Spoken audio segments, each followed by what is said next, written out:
something weird. Alors, on va expliquer le phénomène un peu sérieusement, parce qu'il faut quand même poser des bases. C'est que, à partir de mai 68, la France a été pensée par les juifs sionistes pour dégrader le résiduel issu de l'après-guerre. La France est victime d'une démolition contrôlée, de manière plus marquée depuis la Révolution française, et on voit que des puissances extérieures ont fomenté la Révolution française pour dégrader la monarchie catholique au profit, si vous voulez, du modèle économique anglais. Et que sous 14-18, 39-45, on est passé du modèle libéral anglais au modèle néolibéral américain. Et que, évidemment, donc Pétain induit De Gaulle induit mai 68, et Sarkozy, Hollande, et ainsi que leurs produits dérivés, Macron.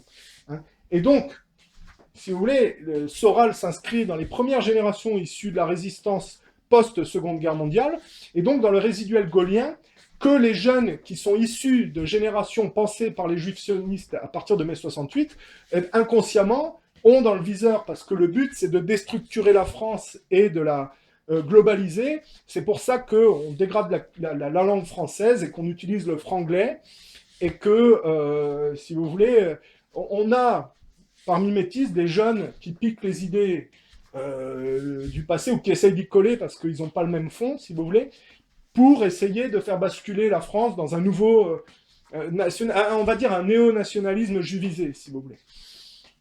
Donc, en réalité, il n'y a pas photo, ils ne font pas partie de la même école, et je vais vous le prouver. On a à un moment donné, c'est là qu'on voit qu'on a des fake dissidents, c'est qu'ils parlent déjà franglais, ils utilisent des avatars un peu puérils et issus de la culture mondialiste anglo-saxonne.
Attentivement la question, j'ai décidé de ne pas avaliser votre parc.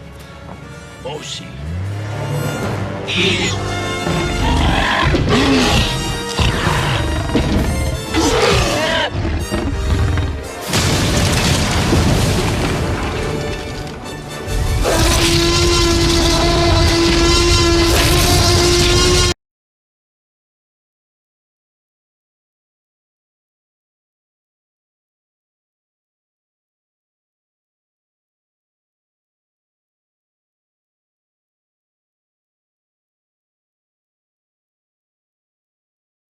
Ça aussi, je vais faire remarquer, si Douguin a fait traduire le bouquin en Russie, si le bouquin a été traduit par les Coréens et s'il est en train d'être traduit dans plusieurs autres langues, c'est pas parce que j'ai été battu par mon papa quand j'étais petit, comme ça a été expliqué dans les médias, qui, quand ils ne peuvent rien répondre sur le terrain de l'idéologie, font de ce qu'on appelle de la psychanalyse de bazar.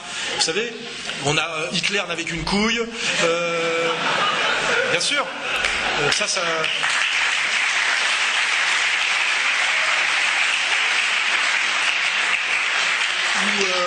je sais pas qui a été humilié par un petit enfant noir à l'école ou je sais pas quoi, et moi ils ont même recouru à ma sœur pour ça. Vous imaginez le niveau quand même de dégueulasserie de ces gens-là, de saloperie de ces gens-là. Allez voir ma pauvre sœur qui a du mal à travailler parce qu'elle porte mon nom dans un domaine qui est quand même très très communautarisé. Je vais pas vous faire un dessin qui s'appelle le show business.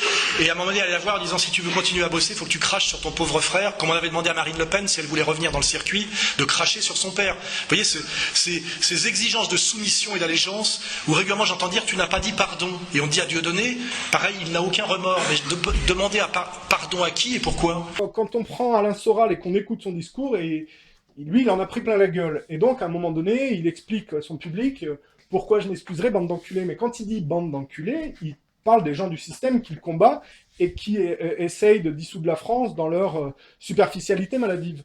Pour m'être fait ratonner 5 fois, pour qu'on m'ait empêché de travailler, pour qu'on ait menacé ma femme de viol et de la tondre, je demanderais pardon, pourquoi bande d'enculés, vous voyez? Quand vous écoutez Papacito, on voit qu'ils n'ont pas pris le fond d'Alain Soral, ils ont pris que la forme. Enculé, va. Et n'oubliez pas, les gars, montez une équipe. Enculé, va. C'est-à-dire l'agressivité combative. Mais c'est pour la décliner dans le modèle juivisé. C'est-à-dire qu'ils sont de l'autre camp. C'est-à-dire que Papacito, il dit bande d'enculés, mais il parle pas des gens que critique Soral, il parle des gens qui regardent ses vidéos. Ce qui veut dire que les enculés d'Alain Soral sont ceux qui regardent les vidéos de Papacito en réalité. Et que donc, pour Soral, Papacito est un enculé. Voilà, donc il est de l'autre côté, si vous voulez. Hein, je suis pas vulgaire, hein, je fais le raisonnement pour expliquer qu'il y a une vraie dissidence avec Alain Soral. Enfin, une vraie dissidence, c'est relatif, il est issu de la résistance française, et il s'appuie sur les idées des fascistes et des nazis que la résistance française a participé à dégrader. Et comme ils ont été du côté des judo-protestants, puisque De Gaulle va se planquer à Londres, évidemment, il n'est pas question que les judo-protestants, après la Seconde Guerre mondiale, les laissent mettre en place leur propre modèle. C'est pour ça que De Gaulle se fait doubler par mai 68, et que Soral se confronte, qui est de 58, et qui est les premières générations, donc issues de la résistance post-Seconde Guerre mondiale, se confronte aux jeunes dont les parents sont issus de la pensée juive mai 68 tarde, ou qui s'y sont accolés, si vous voulez. Vous voyez, comme tout est logique. Hein, et donc, il y a une fake dissidence, et puis il y a une plus vraie dissidence qu'incarne Alain Soral, si vous voulez. Voilà, là, comme ça, c'est clair, vous pouvez pas vous tromper. D'ailleurs, on peut même rigoler un peu, hein, Papacito, tous ces raptors dissidents, tous ces gens-là disent Alain Soral, il est vieux, il est baboucholâtre. Ben, on peut prendre Papacito au mot. En parlant de respect, au lieu de foutre des putains de chaussons de cuck, mets-toi des grosses babouches en serpent, tu comprends ce que je veux dire? Là, il y a un gros Marocain, il allait éclater 2 serpents pour me les faire, tu comprends ce que je veux dire? Le mec est sorti, comme ça, il a mis un peu de beurre devant un trou, le serpent, il est sorti, il a mis une énorme calotte dans la nuque, et après, il m'a fait des babouches. Est-ce que c'est pas du gros storytelling? Quand tu mets tes pieds dans un animal mort, est-ce que tu te respectes pas 1000 fois plus que quand tu mets tes pieds dans une merde en plastique de chez Aldi? Commencez par changer vos chaussons si vous voulez vous faire respecter.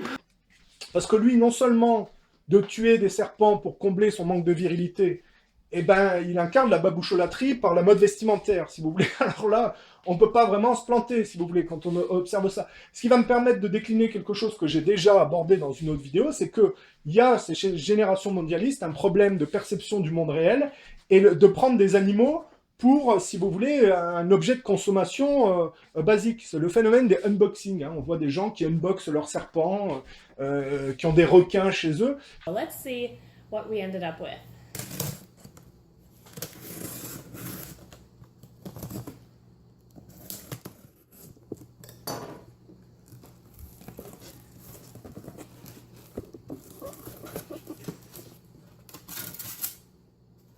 Oh, they put them in bags. Okay, this feels like the adult, so I'm going to take out the neonates first.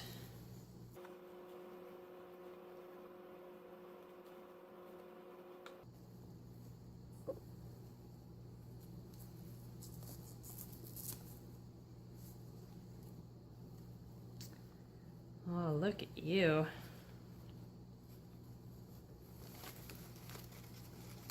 Oh, you're so tiny. Trying to hang on to the paper. Wow. He's a little chilly. I don't see any heat mats, which kind of bums me out, but maybe they're at the bottom. We've got one little Biak green tree python here. You are so striking. And I'm going to check them over for mites. I don't think I see any. Usually they're in their pits or underneath their chins, so that's why I checked there first. Seems a little bit slow, but that's because he's pretty cold. He feels cold against my hands. So I'm going to put him in. I have a container ready for these guys. Maybe it's a good thing I'm taking him out while he's cold, because otherwise he'd be striky. Come on. Just gonna help him find this branch.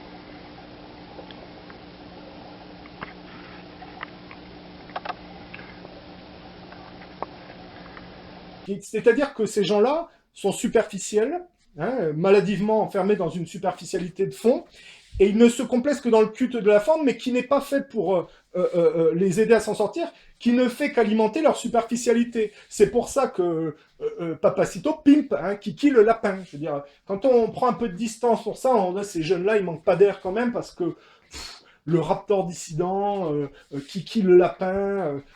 Comment devenir un Mac numéro 2? Alors cette semaine, j'ai reçu des questions qui m'ont dit « Papacito, quel animal je peux acheter pour avoir l'air d'un Mac ?»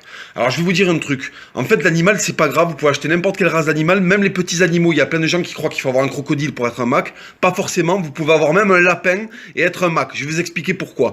J'avais un lapin qui s'appelait Kiki. Qu'est-ce que j'ai fait avec Kiki? Au début, c'était une tarlouse. Il était pas agressif. Il se faisait bisuter par tout le monde. J'ai attrapé Kiki. Je lui ai fait des bols avec dedans un peu de salade, des trucs qui bouffent, des myrtilles et compagnie, des céréales. Et qu'est-ce que j'ai ajouté dedans? Un petit peu de comment ça s'appelle, de testostérone que tu achètes dans les trucs de muscu, et un petit peu de whey. Tu lui mets de la prot. Déjà, le chat, il grossit, il devient gros. Donc en fait, il a plus confiance en lui parce qu'il commence à peser plus lourd. Tu vois, il commence à avoir des pattes de bâtard, elle commence à grossir. Donc en fait, c'est pas la taille de l'animal. À la base, c'est l'agressivité de l'animal. Si vous attrapez votre animal, que vous le faites grossir, et que tous les matins, en fait, vous lui apprenez que la vie est un défi en lui mettant des petites calottes, ou tu sais, tu vas le voir et tu lui fais, bah alors là, Kiki, qu'est-ce qui se passe aujourd'hui? Tu vois, tu lui remues un peu la tête, tu vois, qu'il sente que tu essaies de générer de l'agressivité en lui. Et ben après le lapin, je peux vous jurer, une fois qu'il s'était tapé tout ça pendant presque un mois, il a doublé de volume, il est arrivé à presque 9 kilos, c'était un lapin bélier français, croisé avec un géant des Flandres. Et ben Kiki, il bisutait le chat. Quand Kiki arrivait dans la maison, l'autre chat, il se barrait. L'autre chat, il avait peur de Kiki parce que Kiki, il avait des pattes, elle faisait la taille de la tête du chat. Donc en fait, prenez votre animal, faites-le grossir, générez de l'agressivité en lui. Même si une merde de chihuahua, vous pouvez forcément le faire devenir un petit peu plus gros, un petit peu plus agressif. De la prot, mettez-lui un petit peu de spiruline aussi. Ça, c'est très bon pour la santé, il va kiffer. Vous lui mettez un peu de spiruline, il va se régaler. C'est comme ça que vous allez prendre votre animal et vous allez l'amener au top. C'est ça, un animal de Mac. Il n'a pas besoin d'avoir des écailles. Voilà, donc ça, c'était les conseils de Papacito numéro 2. J'espère que le premier vous a plu et j'attends vos questions. Enculé, va. Et à un moment donné... Ils font des bravades sur YouTube qui sont vraiment pas... Ils sont pas, contrairement à Alain Soral, sur le ring. Et...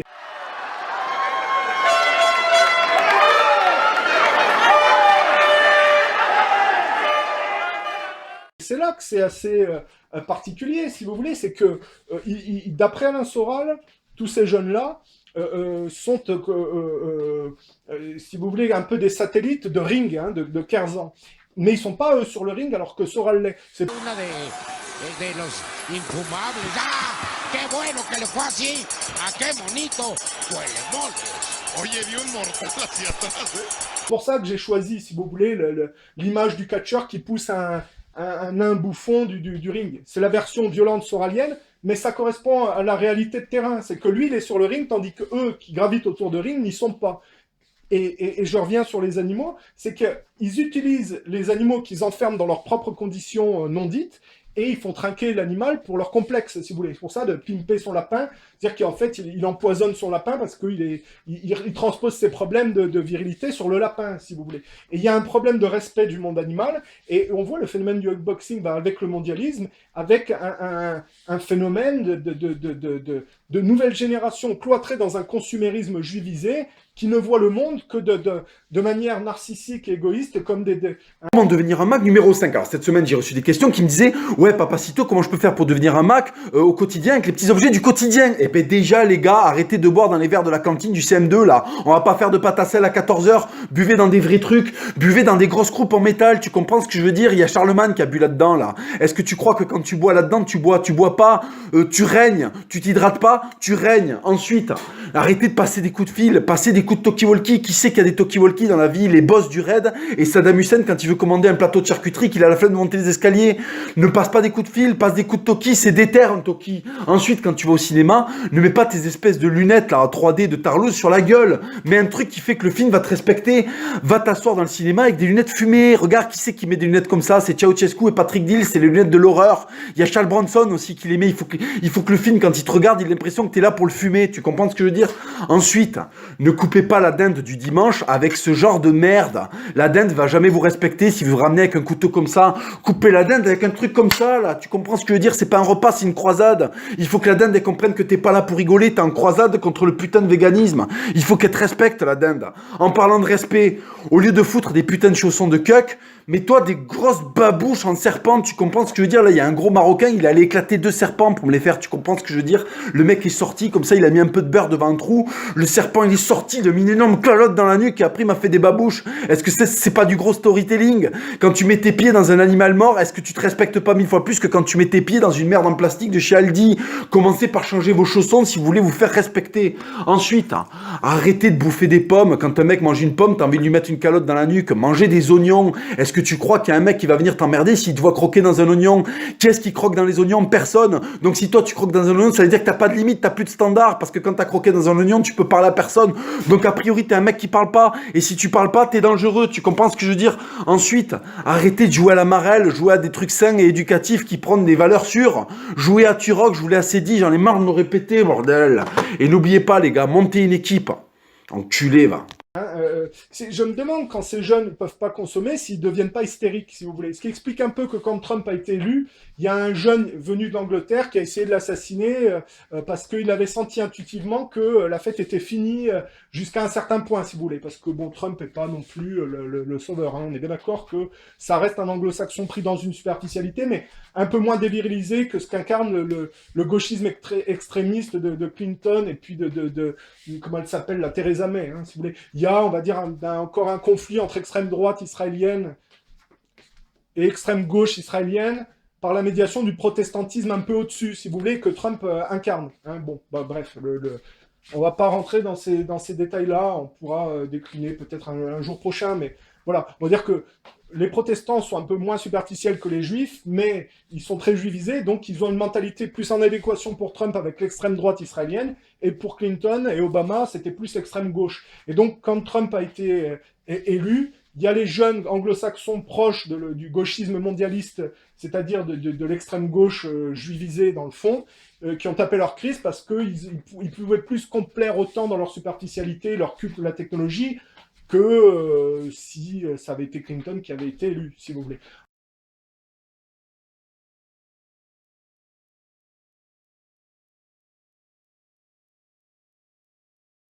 Enfin bon, bref, c'est un peu complexe, mais on comprend un peu Et voilà, quoi. Bon, alors, qu'est-ce que quoi? Alors après, je disais, gna gna gna. Oui, alors donc, je parlais de ces générations mondialistes juivisées, qui finalement prenaient les animaux comme on prend une paire de chaussures, si vous voulez.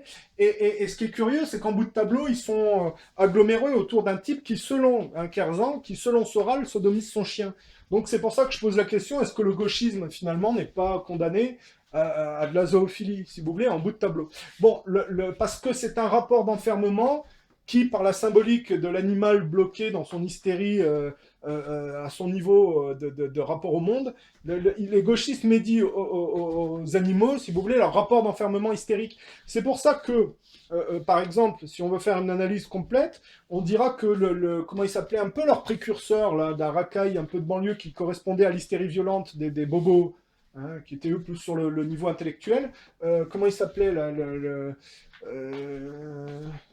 Joe Star, hein. Lui, il avait enfermé un singe et il lui mettait des pains, si vous voulez. Alors...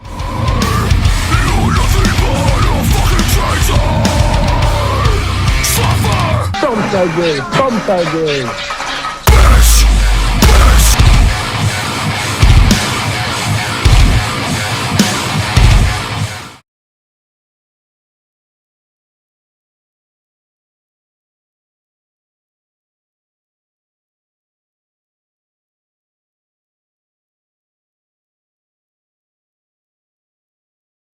Alors la symbolique du singe, hein, c'est comme chez les Anglais, les Américains, un monkey on my back, ça veut dire le type qui reste derrière ton dos à essayer de tirer profit de la situation. Comme un peu les singes, ils essayent de tirer de la bouffe. On a un peu le niveau racaille, un peu voyoucrate des banlieues avec le singe, qui n'est que la médiation de leur enfermement hystérique, et donc ils font payer au singe, en l'enfermant dans une cage et en lui mettant des pains, leur propre rapport de confinement, si vous voulez. Ben, on a, avec Papacito, et puis le fait qu'il pimpe ses lapins, ou qu'il tue des serpents, ou qu'il fait tuer des serpents, pour mettre des babouches, si vous voulez, hein, tout en traitant Soral d'être un baboucholâtre.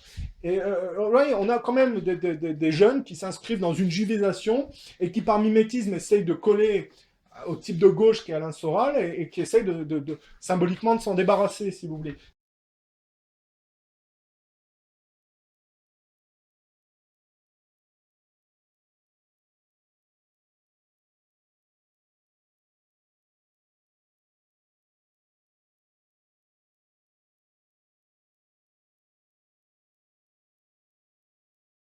Mais enfin bon, il y en a un qui a une tête de raptor style Pokémon, et l'autre qui est pas crédible, quoi. À un moment donné, quand il traite ses youtubeurs d'enculés, il prend le style agressif de Soral, mais d'inverse, si vous voulez. Donc ils sont dans le culte de la forme, ils piquent les idées d'Alain Soral sans avoir le fond, et ils se complaisent dans le culte de la forme. Alors j'ai quelques conseils à donner aux jeunes. Si vous voulez économiser de l'argent, à dépenser si vous voulez ne pas dépenser du fric, à combler votre manque de virilité par de la consommation, ou à essayer de rendre viril ce qu'il n'est pas, c'est-à-dire un homosexuel, il peut faire autant de gonflettes qu'il veut, s'il ne règle pas son problème d'homosexualité, il ne fera que pédaler de manière plus hystérique, parce que ça induit en plus de la violence derrière accumulée dans son blocage, si vous voulez. Et bien c'est exactement pareil, les gauchistes qui alimentent leur culte de la forme, mais qui ne travaillant pas sur leur enfance, leur rapport au père et à la mère, et ben finalement ne font qu'aller vers, après ça donne Madonna, quoi, un monstre, hein, des machins laids, qui, à force de se complaire dans le culte de la façade, deviennent monstrueux. Ça rejoint Thierry Mugler, qui, pour masquer sa pédérastie, a fait de la musculation, puis il s'est transformé en monstre. Mais c'est toujours un homosexuel, et il n'a pas réglé son problème, si vous voulez.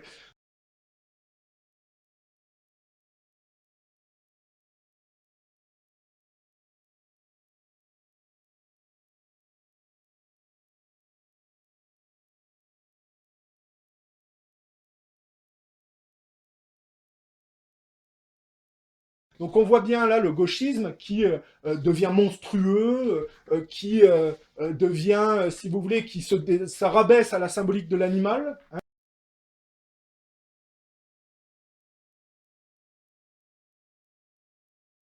Hein. Alors que l'animal n'y est pour rien, hein, mais c'est par symbolique. L'animal paye je veux dire, il n'y a pas j'ai jamais vu moi de sodomie chez les chiens, si vous voulez. Alors il est évidemment que c'est un problème humain, de symbolique gauchiste enfermée, et les animaux payent le prix de ça, si vous voulez. Donc il y a un véritable problème de respect du monde animal chez ces gens-là, et il y a un culte de la forme au service de leur enfermement et de leur dévirilisation, si vous voulez. Et ils font pas le travail de fond de s'en émanciper. Hein. Et moi je dis aux jeunes, si vous voulez faire des économies, travaillez à vous émanciper de vos blocages, ça vous évitera de gaspiller les ressources de la planète ou de faire payer les animaux pour vous complaire dans un état de soumission consumériste qui, de toute façon, aboutit à de la violence et à de la dégradation interne. Hein. C'est ce qui aboutit à aller faire les poches à des régimes résiduels comme la Libye, en prétendant être victime du terroriste, alors qu'on a financé les terroristes pour se débarrasser de Kadhafi et piquer les ressources naturelles, pour alimenter ce culte de la façade. Donc ça induit de se déviriliser, de devenir aliéné dans le temps. Hein. PMA, GPA, procréation assistée, et voilà, hein, le culte de l'homosexualité, le féminisme hystérique qui est un enfermement dans le système en prétendant être le progrès et représenter l'émancipation de la femme, c'est complètement inversé tout ça. Et donc ça a tout à fait sa place dans la rubrique Something Weird. Et donc ce qui paraissait drôle au départ, l'est pas forcément, hein, on est bien d'accord. Je regarde ma fiche parce que peut-être oublié un truc là-dedans.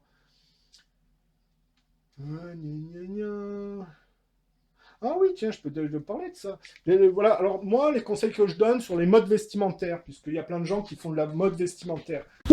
Premier jour des soldes, Méné, et qui dit solde dit bon plan, et bon plan sneakers direction le Factory, mon gars. Ok, pour tous ceux qui savent pas, les Factory, c'est des magasins qui appartiennent à des marques. Dedans, tu peux retrouver des putains de petits prix, mon gars. Eh, des Factory, Mané, il y en a pour tout, il y en a pour du luxe, du moins luxe, du trop luxe. Pour nous aujourd'hui, c'est Nike, Adidas et North Face, Mané. Dedans, tu peux retrouver des anciennes collections, des retours clients et même des petits produits avec des défauts, mais on s'en bat les couilles vu que c'est pas cher. Bon, Méné, c'est parti, on y va. Hi. Ah ouais, Théma, lui, frère, il va encore acheter 20 paires, laisse tomber.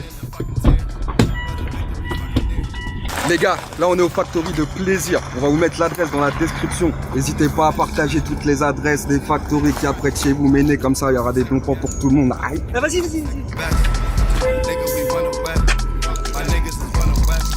On va sûrement nous prendre la tête parce qu'on va filmer à l'intérieur. Donc si on filme un peu son côté là, c'est pas grave. Don't second guess. We never the second best. Nigga, we run away. My niggas is one away. One away. My niggas is one away. We run away. My niggas is one away. Business get done today. I don't procrastinate. Don't second guess. We never the second best. Les gars, on n'a pas trop le droit de filmer, donc je vais faire ça discret. Là, par exemple, il y a une petite Air Force camo qui est plutôt pas mal. Elle est à 85 €. Et il y a une remise de 50% dessus, donc c'est le moment de venir. En plus, il y a du monde, les gens ils sont tombés. Petite 5 des familles. mes affaires. Et bon, 132 €, c'est cher payé pour le modèle. Voilà, ça est écrit 50%, ça veut dire elle est pas à 100 balles, mais elle est à moins 50% sur ce prix-là. Donc ça fait 32 €. Petite Mercurial, les gars, à 99 €, moins 50, ça fait 50 balles. C'est intéressant. C'est pas moins 50 sur le prix indiqué. En plus, c'est pas 32 €, ça m'intéresse pas. On oublie. Les filles qui nous regardent, il y a une petite paire de Cortez là. Elle a 55 €, moins 50%. Tu vois, 105, moins 50. Franchement, en plus, c'est ce coloris, ça va. Ils en ont fait, laisse tomber les coloris. Celui-là, ça va, il sort de là quand même. Il y a eu tous les coloris de ça, man. Il y avait eu tous les coloris, tout est parti. 40 €. Une petite paire là, non? Nike, vous êtes mes amours. Wouh, vive les salles! Vas-y, y'avait rien, sa mère. Nous, on va chez Adidas. En avant! On est parti de chez Nike, maintenant on va à Adidas. Mais en fait, c'est dans la même zone, mais vu que Smo, c'est pas un sportif, il aime pas marcher, bah on a pris la bonne vieille voiture.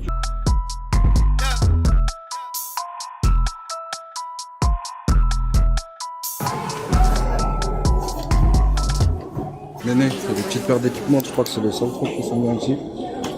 Les noirs, elles sont pas mal, hein. Tu vois, à 50%. Au final, ça vous fait des paires à 50 balles. Équipements, c'est cool. Franchement, comme à Louis Vuitton, on portait des boîtes, ils nous ont dit vous voulez un petit sac? Ça c'est Camilo, on est sous le tapis rouge. Les gars, je trouve une petite veste à 20 balles, je la prends direct. Je suis dubitatif. Je suis perdu. J'essaye de peser le pour et le contre, mais vu que je suis faible, je vais les acheter. Mais pour vous montrer les deux plans qu'on peut trouver, c'est deux vestes Human Race Farrell. Celle-là, au lieu de 79, elle est à 55. Et celle-là, bon, hein, c'est pour les gros budgets, mais les gens ils achètent des t-shirts suprêmes à 800, vous pouvez bien acheter une veste à 314. Tu vois ce que je veux dire? Ce genre de bon plan, un facto méné. Peut-être me laisser tenter. Paiement réalisé avec succès. Ma carte, elle a dit vous pouvez monsieur kiffer, c'est les seuls. Je t'ai ramené la même veste, celle-ci, t'inquiète. Bon, après Adidas, c'est The North Face. On va voir ce qu'il y a là-bas, j'espère qu'il y a du lourd parce que Adidas et Nike, c'était vite fait. Hein, Mike? Dis l'homme qui a acheté. Paiement réalisé avec succès. Je vais dire à Mano que la paire, c'est Camille qui a acheté. Parce que là, en avant. On est à deux shops, deux articles. Et j'espère là je vais en avoir un petit peu plus parce que j'ai les poches pleines.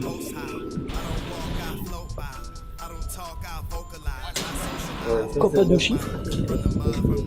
Prix conseillé, prix outlet, prix soldé. Oh. Bon, petite matière. On lâchera jamais. Eh Mike, il a encore acheté un truc, les frères, laisse tomber. 3 magasins, 3 articles. C'est une bonne journée. J'ai pris une petite veste. C'est bon les gars, c'est normal, hein. Pas besoin d'essayer. Columbia. Bon, les gars, on a été faire un petit tour à Columbia vu que c'était sur notre route. J'ai pris un petit pull, 13 balles. Ça va, c'est cool. Ok Méné, on est revenu de notre petite séance shopping avec Cosmo Mané. On a fait 2 heures de shopping, 6 articles pour 200 €. 2 paires de chaussures, une veste North Face, 2 vestes Adidas et un pull Columbia Mané. On va vous mettre toutes les adresses en commentaire et ce qui est cool c'est que vous aussi, dès que vous connaissez des factories dans toute la France, mettez les adresses comme ça, tous les manés de France vont pouvoir aller faire leur petit shopping. Et tous ceux qui veulent pas aller sky et le cul dehors, on va vous faire une petite vidéo avec les promos d'internet, mais né. Don't second guess. We never the second best. Nigga, we run away. My niggas is one away. We was just underpaid. Now we get it like under less. I got my own ethicas. Get your wifey some underwear. Nigga, these is the wonder years. I'm Durant in this thunder year. All the pain and the fucking tears. But the victory's fucking near. The weather is fucking nice. I'm on the way for life. The only one better is Christ. The only one better is Christ. Don't second guess. We never the second best. Nigga, we one away. My niggas is one away. One away. My niggas is one away. One away. My niggas is one away. De porter des marques aujourd'hui, c'est le symbole de ce néolibéralisme qui se complaît dans le culte de la façade et qui est dégradant pour la planète et qui est imposteur intellectuellement, si vous voulez. Donc, j'ai toujours, moi, du scrupule à acheter des choses de marque. J'ai un peu honte parce que je me dis, bon, ou c'est des marques pas très viriles, ou c'est... Vous avez remarqué quand même que dans les années 90, il y avait quand même des vêtements un peu amples, hein.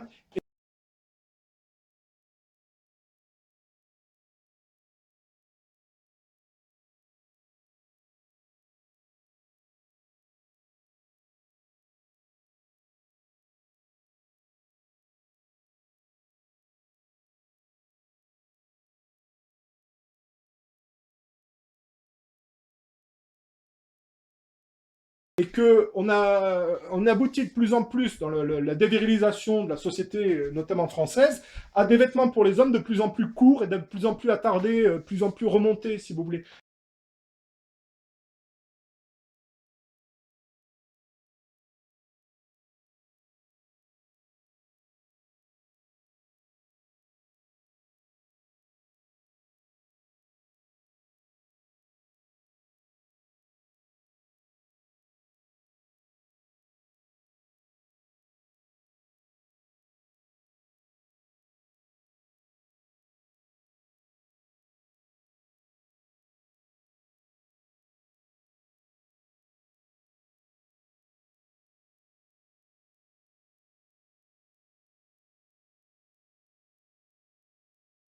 Hein, c'est-à-dire qu'on a des pantalons et ça remonte le plus et c'est moulant, si vous voulez, avec des chaussures qui font un peu, c'est en train de devenir tapétocrate, si vous voulez. Et moi, je suis resté un peu quand même dans les années 90 au niveau de la mode vestimentaire, c'est-à-dire vêtements amples, pas de marque identifiable, couleur assez unie, si vous voulez. Moi, je peux vous montrer, j'ai des pulls, ils sont bleus, il n'y a pas de marque. Ça me coûte 10 €, si vous voulez. Les seuls trucs de marque que j'achète, c'est quand c'est bradé et que c'est vraiment pas cher. Il y a des claquettes à 10 €, bon bah voilà, c'est les mêmes prix que les autres claquettes, alors autant avoir un truc un peu de qualité, mais il faut avoir un peu du goût, les trucs un peu gogol, avec des cochons ou Homer Simpson, voilà quoi, c'est pour les monsieur prout-prout un peu coincés dans une adolescence pas surmontée, si vous voulez, hein. Bon voilà quoi. Avec un peigne dans le slip aussi. Bon, bah, mais ce que je veux dire, non, il faut avoir un peu des vêtements sobres, pas d'identification de marque, si c'est possible, pas cher, et qui soient plutôt neutres. Hein, voilà, il y a toujours une arrogance de la marque, avec la voyoucratie qui va derrière, et puis la violence intellectuelle juivisée, qui est dévirilisée tout en prétendant le contraire, si vous voulez. Et donc, moi, je propose, hein, si les gens veulent avoir un peu l'air moins idiot, de ne pas prendre de trucs où on voit la marque, et que ce soit plutôt, en général, bon, les gens font ce qu'ils veulent, hein. Moi, je m'habille comme ça, et j'ai des t-shirts, c'est uni, quoi, il n'y a pas de, voilà, il n'y a pas de marque, c'est sobre. Voilà, c'est plutôt ample. Hein, je supporte pas, moi, les vêtements moulants, les trucs de plus en plus petits, ou les chaussures pointues, là, bah, là, c'est ridicule. Ça fait un peu tapette, quoi. Alors, moi, j'ai rien contre les homosexuels, si vous voulez, mais un type qui est pas homosexuel, il n'est pas censé ressembler à un homosexuel, quoi. Bon, voilà. Voilà. C'est mon point de vue. Et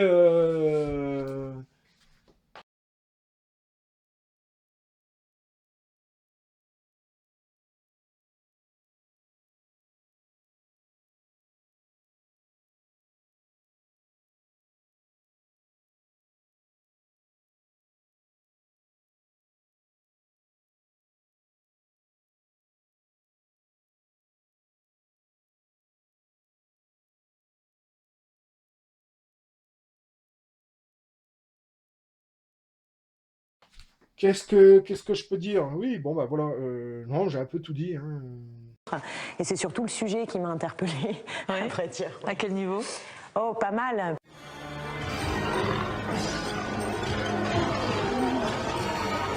They're eating her.